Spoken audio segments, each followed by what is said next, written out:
Good afternoon, guys. You're here with Maths with Mr.Sa again. In this video, we'll be doing a little bit about factorizing polynomials or trinomials and finding the value of x of it. So this is one of the equations that one of my students sent it to me. So they are not sure on how to do it. So what the question is asking is you have to find the values of x from this equation. Okay, guys, so let us get to it.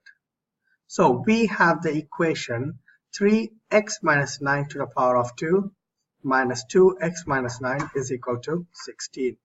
So what we will be doing now is we will be taking the value of x minus 9. So x minus 9, we'll be taking it as a variable.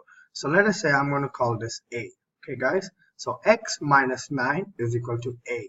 So what the new equation will look like is we'll be having 3a to the power of 2 minus 2a is equal to 16.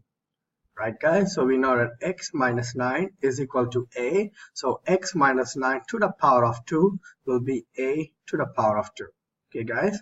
So now what we'll be doing is we'll be transposing this 16 to the left hand side. So we'll have 3a squared minus 2a minus 16 is equal to 0. Alright, guys, so we have 3a squared minus 2a minus 16 is equal to 0. Now what we'll be doing here is, again, if you can go through my videos, I've taught this in other videos, we'll be factorizing the polynomial by breaking the middle term. Okay, guys, so we know that our AC, that is the constant a multiplied by c, is 3 multiplied by minus 16, which will give us negative 48, and the value of b is equal to negative 2. Right, guys? So we have AC, that is 3 multiplied by minus 16 is minus 48, and the value of b is minus 2. So what do we do now? We find two numbers that multiplies and give us minus 48, and those two numbers that add and give us negative 2. So the two numbers are, let us think about, we know that 8 multiplied by 6 give us 48, and 8 minus 2 also gives us negative 8 minus 6 gives us 2. But what we want here is we want the value as negative 2 and the product to be negative 48. So the numbers would be negative 8 and positive 6. Does that make sense, guys?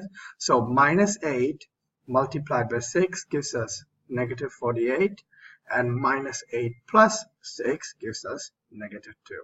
So we'll be breaking the middle term. So we'd be having 3a squared minus 6a plus 6a minus 8a minus 16 is equal to 0. Right, guys? So we have broken the middle term minus 2a to plus 6a and minus 8a. And now we'll be factorizing them. Let me write that equation here. We have 3a squared plus 6a minus 8a minus 16 is equal to 0. Right, guys? Now we'll factorize them the same way we factorize polynomials. So we divide them into two sections here. We'll first factorize this, and the greatest common factor for this term is 3a. Right, guys? And inside, what will we have? 3a to the power of 2 divided by 3a would give us a, and plus 6 divided by 3 would give us 2. Right, guys? And a will simplify. Same here, what would we have here? Since there's a negative sign here, we put a negative sign here. And for 8a and 16, the greatest common factor is 8. And inside also we'd have a plus 2. Right, guys? And all of this is equal to 0. And again, when we factorize, we would know that these two would always be the same. So now our final answer would be 3a minus 8, and we got a plus 2. Okay, guys? Alright, so now we have not yet fully completed the question. We have to find the value of x which they're asking.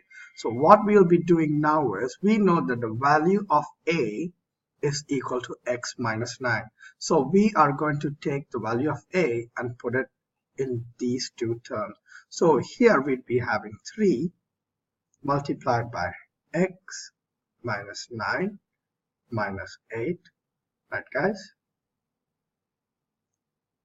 And here we would be having x minus 9 plus 2. So we'd be having x minus 9 plus 2. Alright guys, so the value of a, wherever we see a, we will substitute it with x minus 9.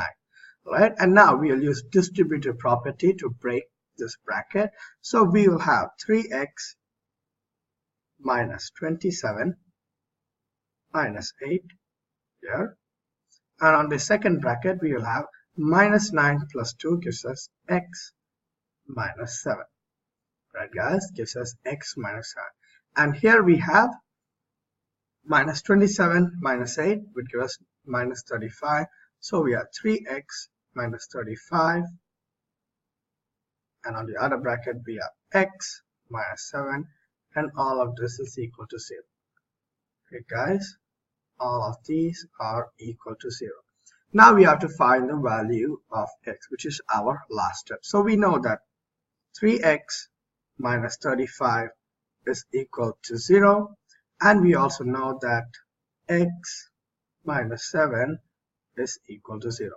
So what we do here is we find the value of x on both of the equation. So here we have x is equal to 7, right guys, and here we would have 3x is equal to 35 and x is equal to 35 over 3.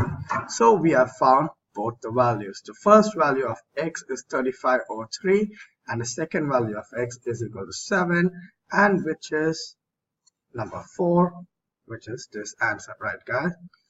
Alright, coming to the end of the video, I hope you enjoyed this video and hope you guys learned something from it.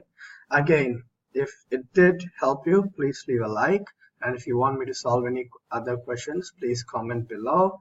And until next time guys, hope you guys have an amazing day.